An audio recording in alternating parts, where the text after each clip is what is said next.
বহু লোকের কথা আপনারা জানেন, তারা তাদের সন্তানদেরকে কষ্ট করে তারা মানুষ করেছে, এখন অন্য জায়গায় থাকে। ইভেন তাদের মৃত্যুর সময় তাদের ফিউনারেল প্রেয়ার, তাদের জানাজায় পর্যন্ত তারা উপস্থিত হতে পারে না। আমি সেই জন্য বলছি, আমরা এখন একটা এক্সোটিক একটা ম্যাটেরিয়ালিজমের মধ্যে বসবাস করছি। আপনাদের সন্তানরা যেন আপনাদের মাধ্যমে এই শিক্ষা যেন তারা না পায়, আপনাদের কাছ থেকে তারা দিনই শিক্ষা পাক। আপনার ঘরটাকে এমন বানান না যে আপনার ঘরটাকে ঢুকলেই মনে হবে এটা মসজিদ টাইপ। কেবল কি আপনি মসজিদে গিয়ে আল্লাহকে স্মরণ করবেন?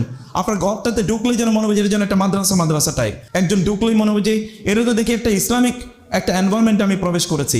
যিনি আসলেন তিনি আপনার ঘরে ঢোকার পর একটা দাওয়াত পেলেন। আপনার ঘরে অন্যান্য বইয়ের পাশাপাশি সাইড বাই সাইড সেখানে যদি কোনো লাইব্রেরি থাকে, সেখানে দিনী বই থাকুক, কোরআন থাকুক, সেখানে কোরআনের তাফসির থাকুক, হাদিসের বই থাকুক, রাসূলের জীবনী থাকুক, অন্যান্য দিনী বইগুলো থাকুক। আলাদা একটা কোয়ার্টার, একটা কর্নার রাখবেন।